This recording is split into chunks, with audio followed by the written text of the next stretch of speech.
Alors, mettez-vous, je parle pour tout le monde, dans un contexte où vous avez un large public, des investisseurs, des partenaires, et donc vraiment, cette fois-ci, nous avons dit 15 minutes, et la prochaine session, ça va être 5 minutes. Parce que comme je vous dis, quand on est en face d'un DG, d'un partenaire, d'un investisseur, il a envie de vite saisir de quoi il s'agit et qu'est-ce que ça va rapporter et comment vous allez avoir la capacité de lui rembourser si c'est quelqu'un qui vous prête de l'argent. Donc vous pensez à ces questions-là. Il y a d'autres qui ont d'autres méthodes aussi qui parlent de se poser les questions cruciales, quoi, qui, quand, comment. Mais la méthode qu'on a donnée qui est très simple, c'est cette méthode de 10 slides, caractère de 30, c'est ça? Voilà.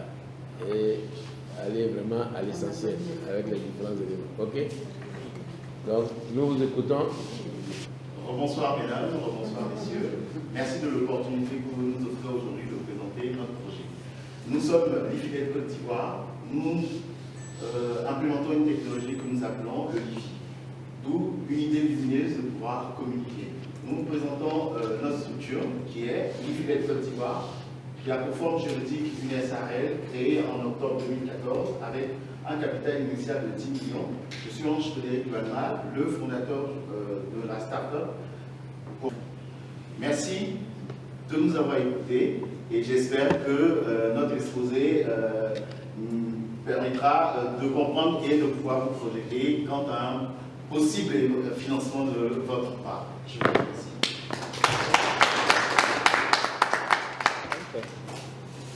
Ok, on va prendre quelques impressions, questions, et chacun se met dans la peau. Celui qui veut parler en tant qu'investisseur, celui qui veut parler en tant que coach. Voilà. Monsieur le DG. Bon, on va repasser slide par slide. Ok. Ok. Bon, ça c'est bon. Maintenant, la suivante. Je trouve que une slide comme celle-là, celle qui est là, si vraiment c'est en 10 minutes, il faut s'adresser à quelqu'un. Il faut éviter toute slide où vous ne faites que lire ce qui est déjà écrit. Ok? Parce que ça se résume en disant, bon, alors, les cartes de visite qu'on vous a déposées, nos contacts sont là. C'est-à-dire, c'est une slide en trop. C'est important, quoi, parce que la présentation, il va falloir la partager après.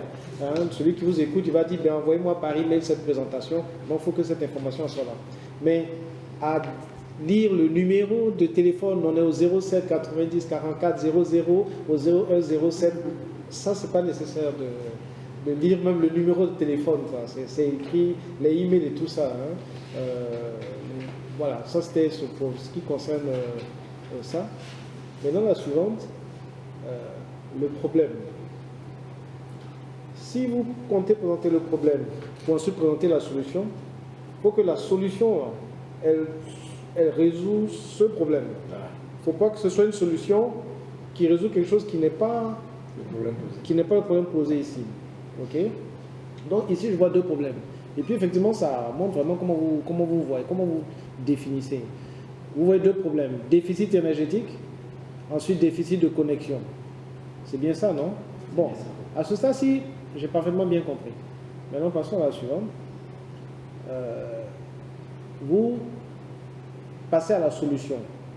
Entre le problème et la solution, en fait, pour l'investisseur dans un start-up technologique, il doit comprendre votre technologie, c'est quoi. Or, c'est plus tard que vous venez expliquer c'est quoi votre technologie. Donc, à ce stade-ci, je n'ai pas encore vu quelle est l'innovation que vous avez faite qui permet de constituer la solution. Moi, j'aurais aimé voir l'inverse, quoi. C'est-à-dire, les premières slides, là, c'est là qu'il faut taper dans l'œil fort avec l'innovation et les où et tout ça. La solution en tant que telle, pour moi, enfin, pour ce que j'ai entendu ce matin, la phrase clé, quoi, qui assomme le gars quand il écoute ça, c'est « nous, on transmet les données par la lumière ». C'est-à-dire ça s'explique à un enfant. On n'a pas besoin d'être PhD en quoi que ce soit. Quand on entend ça, on a envie de dire « oh, semble à vous, faites ça, oui ». Mais ok, c'est ça vraiment qui va accrocher, quoi. C'est ça qui constitue l'innovation de taille.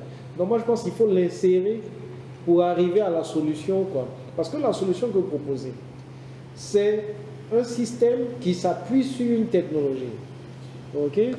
Une fois qu'on a bien compris c'est quoi la technologie en question, quelle est vraiment, véritablement votre innovation, où est-ce qu'elle est, à ce moment on comprend le système qui se bâtit autour.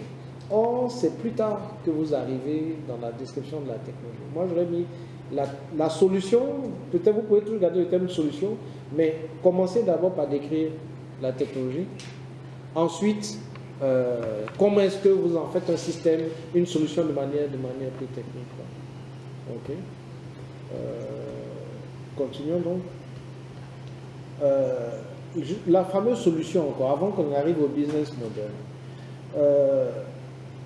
Pour comprendre véritablement ce que vous offrez, je pense qu'il manque un ou deux graphiques qui montrent le système, mais pas en texte.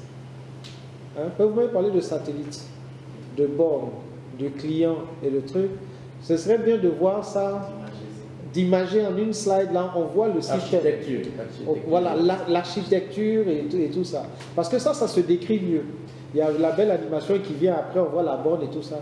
Mais la borne, c'est quoi? Parce que là, maintenant, on voit quels sont les opérateurs qui doivent être inclus, qui doivent être partenaires et tout ça. Parce que moi, immédiatement, quand vous m'avez dit connexion par satellite, je dis, bon, ok, ça coûte combien la connexion VSAT et tout ça? On veut voir un peu le système dans lequel ça s'intègre, quoi.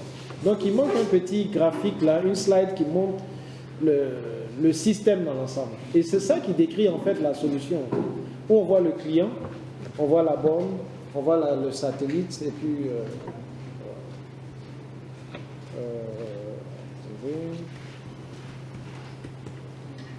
mais non.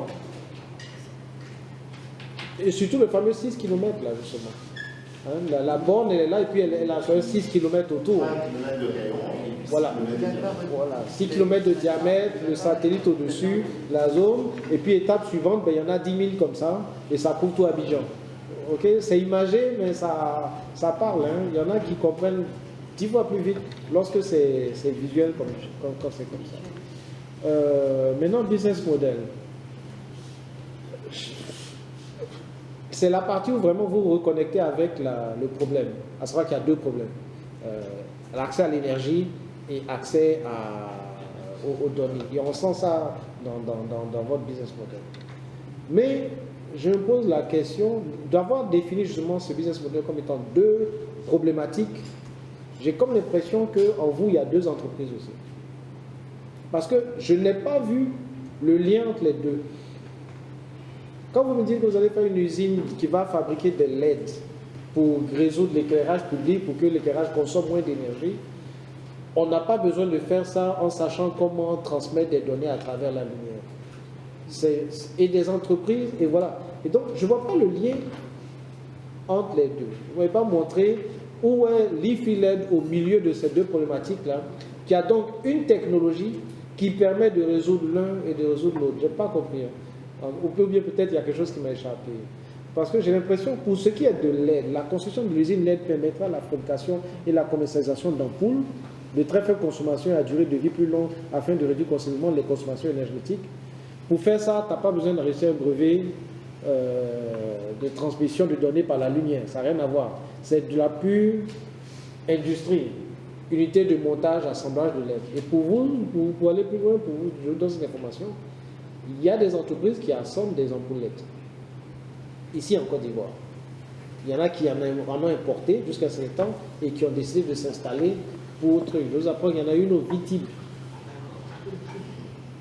Ok? Il y en a une au Vitib qui a été agréée, qui a pour projet de fabriquer des ampoules LED avec pour client principal l'État de Côte d'Ivoire pour l'électrification et tout ça. Donc la problématique que vous voyez, c'est pourquoi je dis, nous, on regarde ça et puis on va chercher à savoir où est votre apport réel, où est vraiment, comme on dit, dans la proposition de valeur, là, qu'est-ce que vous apportez?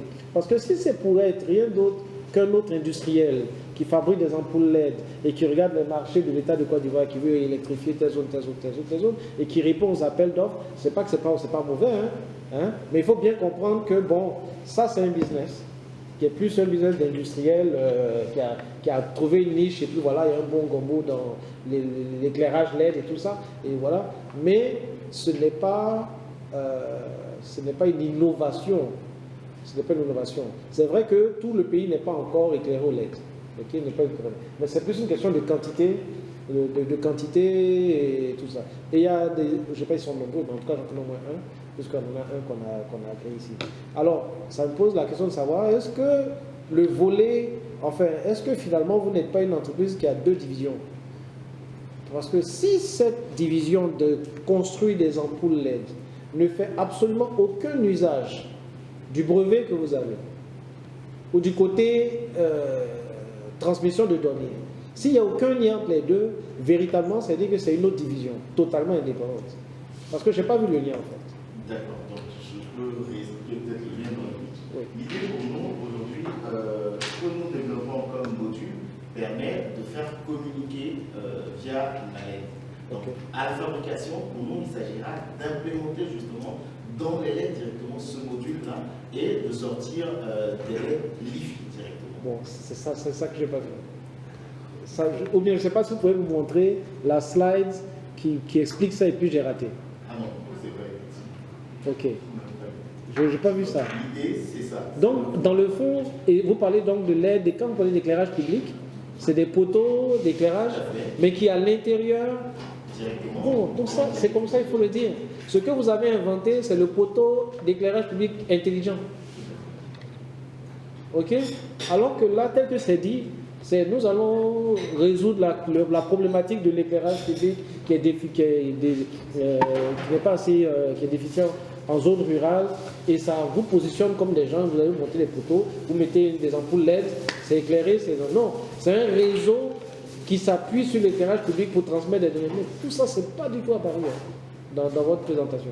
Alors que c'est ça véritablement le côté unique de la chose.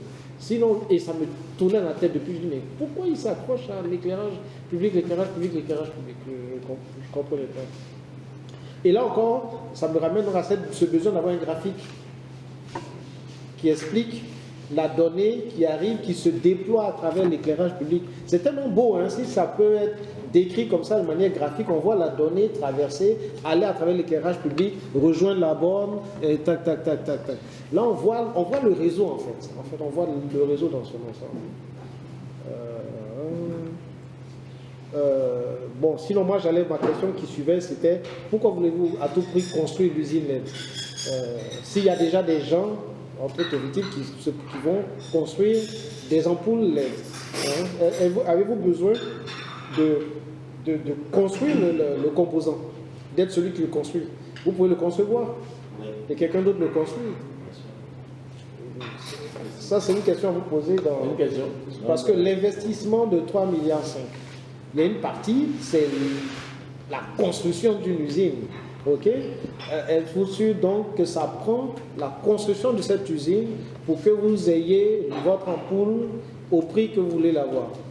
Si vous l'avez conçu, vous pourriez envoyer vos schémas à Hong Kong, on vous ramène 10 000 ampoules LED et vous n'avez pas besoin d'investir dans une usine en tant que telle. Il faudra faire la démonstration qu'il faut à tout prix construire localement. Et pourquoi? Mais pas seulement pour construire.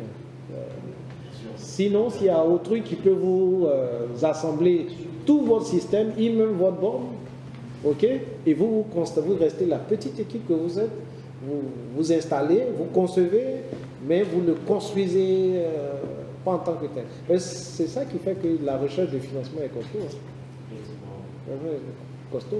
Les premiers je veux dire, les cellulaires aujourd'hui, bon, il y a des tentatives d'assembler ça ici, mais pendant longtemps, on les faisait faire ailleurs. Okay? Donc il faut que dans votre business plan, vous soyez convaincu que votre succès ne passe absolument par la maîtrise de la construction. Okay? Sinon, s'il y a quelqu'un qui peut vous le faire à Hong Kong ou quoi que ce soit, et parfois moins cher, vous passez commande et ça vous permet de démarrer plus vite. Peut-être que vos premiers prototypes vont être un peu plus chers, mais au moins vous pourriez déployer assez rapidement au lieu d'attendre qu'une usine soit bâtie en Côte d'Ivoire. Ok. Donc je disais, la technologie, ça doit apparaître vraiment avant la solution. Avant la solution. Parce qu'on achète, c'est la technologie qui vend, votre pitch là, c'est la technologie qu'on accroche. Il y a deux choses, il y a la technologie, quand on est dans le secteur des technologies innovantes, c'est ça. La technologie, ça accroche, ensuite maintenant les chiffres suivent en même temps. Le potentiel, quoi. Il faut que quand on voit la technologie, on voit le potentiel. Okay? Et le potentiel ici, c'est le fait que votre technologie en fait est au cœur d'un réseau. Donc vous êtes un ISP, vous finissez Internet. Ok. J'ai pas vu le... Bon, ok, c'est vrai. Non, parce qu'il a même dit, on n'est pas On un n'est fournisseur. pas encore. Ok. Pas Donc, on encore. travaille avec VIP en ce moment. Ok. VIP aujourd'hui est fournisseur d'accès. Ouais. Et puis demain, l'idée c'est de devenir nous-mêmes un ISP. Ok. D'accord. D'accord. Les bornes en question. Vous savez que l'ANSUT, on revient toujours à l'ANSUT. L'ANSUT a pour mandat de déployer 500 cybercentres, cybercases numériques un peu partout à travers le... Ah non, 5000 5000 à travers le truc et tout ça. Je ne sais pas. Hein. Il y a peut-être moyen de se causer. Hein. Je ne sais pas si jamais... parce qu'eux, ils prévoient déployer un certain nombre dans les bureaux de poste. Ok, donc déjà ils fournissent un local, tout ça avec une certaine connectivité, tout ça. Si jamais votre affaire est séduite, on ne sait jamais. Peut-être qu'ils pourraient inclure ça dans leur cahier de charge. Ok. Bon, maintenant l'équipe de direction. C'est les deux derniers là qui sont les développeurs. Oui, mais on a des développeurs Indépendants. Qui font toute la partie codage et eux permettent de rassembler tous les éléments et faire les tests. D'accord. Bon, mon avis c'est que vous m'avez l'air déjà nombreux. Hein. La structure, c'est une entreprise. Vous avez déjà investi 401 millions. Est-ce que vous faites déjà un chiffre d'affaires? Pour le moment, non. Pour le moment, non. Plus en recherche et développement. Ok. Depuis 2 ans donc. Oui, depuis 2 ans. Depuis 2 ans, vous avez... On écoute. Bonjour à tous. Je suis Wayne Gislain, directeur de Smart Traffic. Alors, Smart Traffic, c'est quoi? Smart Traffic Light est un feu tricolore, autonome et intelligent. C'est, vu les problèmes au niveau des feux tricolores en Côte d'Ivoire, que nous avons décidé d'apporter une solution. Ensuite, nous allons mettre en place un carrefour de monde avec les feux et les capteurs que nous vous avons présentés tout à l'heure. Et nous passerons à la phase de développement des logiciels adaptés au système. Nous reviendrons une phase de révision et d'amélioration avant de lancer la production du système. Je vous remercie.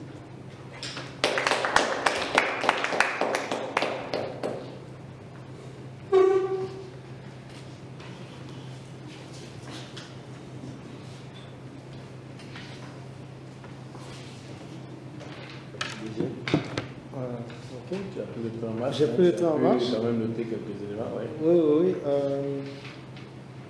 Les marchés auxquels vous allez, enfin vos marchés, vous allez très certainement les obtenir via des appels d'offres. Parce que vos clients, c'est quoi? C'est l'AGEROUTE, ce genre de trucs. Des appels d'offres du genre, il y a 200 feux à... C'est qui sont vos clients d'abord? Ceux qui vont payer là, c'est qui? Dans un premier temps, les clients sont les fournisseurs actuels de feu. Dans les gestionnaires de Les feux gestionnaires tricolores. de feu qui ont déjà des agréments. Vu que nous n'avons pas pour l'instant d'agrément, nous avons opté pour cette solution. C'est-à-dire que celui qui dispose de notre technologie devient plus compétitif par rapport aux autres sociétés qui participent aux appels d'offres. Ok, mais je ne sais pas ce que ça veut dire gestionnaire de feu, ça existe ça? Bon, les entreprises agréées qui ont les autorisations pour assurer la maintenance des feux.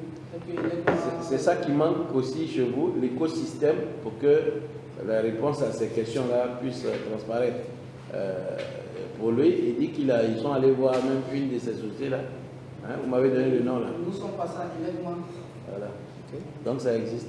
Et eux, ils font quoi? Ils ont... Ils nous ont dit que les feux du dollar appartiennent à l'État de Côte d'Ivoire. Ok. Donc, à travers sa structure qui est l'AGEN, l'État délègue la gestion et l'entretien des feux à d'autres sociétés. À les opérateurs privés. La gestion. Voilà, l'entretien. L'entretien ou bien... Mais qui commande le feu? L'achat du feu, c'est-à-dire on doit renouveler 50 carrefours dans une commune. Qui passe commande? Ils ont dit que ça se fait au niveau des marchés publics. De l'AGEROUTE. Voilà, Donc l'AGEROUTE lance un appel d'offres. Voilà, et les différentes sociétés. Comme celle-là. Voilà, c'est Comme comme elle postule. les trois, j'ai postulé. Donc elle postule pour installer et plus tard Assurer la maintenance. entretenir. Un dossier d'appel d'offres, en général, c'est très précis. Hein. On dit, dans le dossier d'appel d'offres, on dit quel est le type de feu, quel est le type d'équipement et tout ça. C'est pour qu'on puisse justement comparer les offres. En général, il y a un technicien au BNET, ou je sais pas, un bureau d'études, qui dit, nous, on veut des feux de telle caractéristique. Votre feu à vous, il est différent du feu habituel, c'est ça. Et si l'AGEROUTE n'a pas en amont formulé un dossier d'appel d'offres qui fait appel à votre technologie, vous ne pourrez jamais la soumettre. Je ne sais pas si vous voyez ce que je veux dire. C'est qu'il y a une seule entité qui commande des feux ici et qui donne des spécifications techniques des feux en question. Si elle est convaincue que oui, l'avenir, c'est ce genre de feux, ils vont les mettre dans leurs spécifications. Okay. À ce moment, tout le monde compétit l'appel d'offres sur la base de ça. Mais si elle commande des feux classiques, qui ne sont pas intelligents, on va dire, comment pourrez-vous introduire votre technologie via quelqu'un qui répond à cet appel d'offres? C'est pour ça que la connaissance du circuit de décision et tout ça est fondamentale. Et jusque-là, ils ont des bribes d'informations, mais on n'a pas un document comme ça, hein, je n'ai pas encore vu, hein, qui dit voilà comment les feux sont gérés en Côte d'Ivoire, voilà tel organisme qui fait ceci, tel organisme qui fait ça. Je sais qu'il y a un opérateur, je pense que c'était portugais, qui a installé un certain type de feu, mais c'est vraiment genre du prototypage, quoi, à 1 ou 2 carrefours précis à Abidjan, avec le décompte de la partie. Il y a eu aussi des cas à la Palmeraie, voilà, où il y a eu des gens qui ont installé avec des panneaux solaires. Voilà. Ça, c'est qui? C'est un des gestionnaires aussi de feu. Ça m'a l'air épisodique, quoi. C'est pas des déploiements non, à grande échelle, non. Ça m'a l'air de quelqu'un qui veut faire la démonstration de la chose et qui après l'installe maintenant, voilà, à 1 ou 2 carrefours, 3 carrefours. Donc l'interlocuteur clé, c'est AGEROUTE. Mais si c'est AGEROUTE, vous devez avoir les documents qui disent pour être agréé gestionnaire de feu, voilà les éléments qu'il faut pour qu'on accepte un feu tricolore et qu'on lance l'appel d'offres. On n'est pas vraiment avancé, on n'a pas voulu expliquer aussi ce qu'on souhaiterait faire pour ça. Alors, après, ils nous ont demandé si on voulait créer une société de feu. On leur a dit non, c'était juste un projet de feu. En tout cas, voilà. Parlons du nombre de carrefours. Elle fait que si c'est vert dans un sens et qu'il n'y a plus de voiture, ben, ça coupe, ça ouvre l'autre sens. C'est ça, hein? Ça détecte le flot dans les sens. Lorsque le feu roule, la montée, ils sont 10. Il dit alors qu'au prochain tour, comme ils sont 10, ils peuvent passer en 20 secondes. Donc je leur donne 20 secondes. Le prochain va devenir 20. Si après il devient 30, ils essaient de calculer et puis compare avec l'autre voie aussi. Mais c'est pas la même chose à expliquer. Quelle est l'efficacité d'un système comme celui-là dans un carrefour qui est toujours bondé? C'est-à-dire, quel que soit le sens où tu vas, la queue est toujours là. Ça va finir par se comporter comme un feu normal. Ça va donner exactement le même temps dans un sens que dans l'autre. Parce que ce soit dans un sens ou dans l'autre, ça arrive tout le temps, Palmeraie, carrefour de la Palmeraie. Okay. Dans ce cas, un carrefour comme celui-là, votre feu n'a pas un avantage particulier. N'est-ce pas? Bon, on dit que la grande voie est prioritaire, donc on donne plus de temps. Oui. Et ça, c'est fixe. Ouais. Donc chez nous, ça peut varier. Mais à la limite, on donne le même temps à tout le monde si c'est toujours. Moi, on voit pas vraiment l'avantage. Hein. Peut-être le seul avantage que vous pourrez avoir, c'est que si le feu tombe en panne, vous allez le réparer plus rapidement. En fait, leur avantage, c'est de déterminer le flux de véhicules à l'instant T sur la voie. Oui, mais Si la voie qui va vers Benjerville, à partir de 10h30, 9h30, 10h, le flux baisse, il va augmenter l'autorisation pour ceux qui viennent. Oui, ça on a compris, mais le cas où ça roule tout le temps. Il y a un carrefour classique, là. Comme le grand carrefour de Makori, par exemple, Voilà. où le flux est tout le temps, il y a l'engorgement. Dans un sens comme dans un autre. Nous sommes dans une zone industrielle et en même temps d'habitation. Dans ce cas, vu que le Makori a la possibilité d'avoir les informations sur le carrefour de Coca de vous, par exemple. Donc si là-bas c'est libéré, il peut donner la priorité à ceux qui vont vers Oka. Et il a aussi l'information sur celui qui est derrière. Il y a une transmission. Quand tu vois que derrière est vide et que devant lui c'est saturé, il donne la priorité à ceux qui vont dans le sens. Bon. Moi, je parle d'un autre type de feu que j'ai vu à l'étranger. Des grandes voies où il y a un timing entre les feux. C'est-à-dire que c'est sur une longue distance, aussi long que le Giscard d'Estaing. Mais c'est calculé, les feux sont calculés de sorte que si tu vas vraiment à 60 à l'heure, tu ne vas jamais trouver un rouge. Ça va être vert. Parce que ça passe au rouge, hein. Mais si tu démarres au vert, tac, et que tu maintiens ta vitesse à 60 km/h, au prochain feu, 30 secondes avant que tu arrives, il passe au vert. Au prochain feu, 30 secondes avant que tu arrives, il passe au vert aussi. Donc en fait, tu as l'impression de ne jamais t'arrêter. Sauf ceux qui veulent démarrer à fond la caisse, là, ils tombent sur le rouge. Mais si tu es respectueux de la vitesse qui est fixée. Bon, je dis donc qu'il y a cette technique-là pour réguler les choses sans être particulièrement smart. Je pense que c'était fait au niveau du boulevard Lapri, la coordination des carrefours. Donc quand on dit Las Palmas, et qu'on roule la vitesse constante, très souvent on tombe sur tous les rouges, mais sur tous les verts. Mais là, il faut que la voie soit vraiment dégagée pour tomber sur tous les verts. C'est ça, il faut l'écosystème, il est mal maîtrisé, ça c'est clair, c'est ça que nous devons travailler. Or c'est fondamental pour voir si on peut gagner l'argent.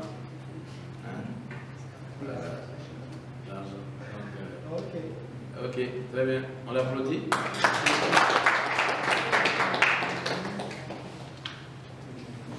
Revenu sur terre, devant la musique et le cinéma. Ici, nous faisons beaucoup de musique. Nous faisons aussi du cinéma, mais moins d'ampleur. Mais faisons-nous des jeux vidéo? Non. Mais encore plus loin, faisons-nous des jeux qui sont adaptés à notre contexte, des jeux qui viennent d'ici. Dans l'assistance, est-ce que quelqu'un a un jeu africain dans son smartphone? La réponse est bien souvent non. Eh bien, nous venons pour transformer cette réponse en un oui. Vous savez, lorsque nous étions à l'école primaire, il y avait un jeu que nous pratiquions sur une feuille de papier carrelé avec deux stylos de couleurs différentes. On appelait ce jeu-là point. Eh bien, nous nous sommes dit, on a un jeu qui était passionnant. Mais pourquoi ne pas l'adapter sur les smartphones et tablettes? En mars 2017, la version en ligne du jeu, qui est notre deuxième produit, va sortir. De nombreux autres produits suivront. J'enterrai les noms ici, mais vous pouvez nous en parler avec nous plus tard dans des échanges ultérieurs. Nous vous remercions pour votre attention. C'était Wardy, le projet Prince.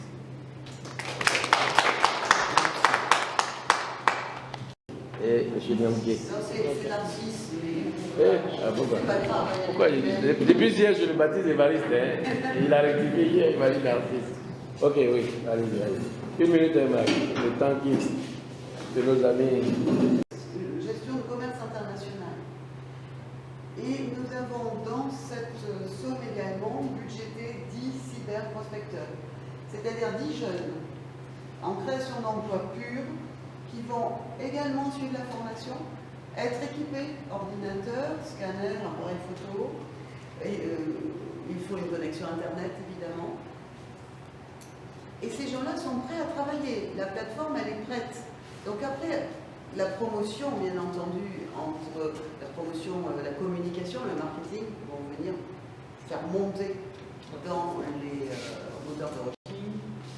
Qui payera sur les 5 millions? Est-ce que c'est un mécène qui investit dans l'art de sa région et qui dit bon, je place 25 millions et puis voilà, les cyberprospecteurs vont être formés. Et donc, toutes les ventes qui vont transiter par ce village qu'il aura créé, il a sa commission, donc il a derrière lui donc, tous les artistes de la région. Alors, il a derrière lui, oui, imaginez qu'un artisan de sa région poste un produit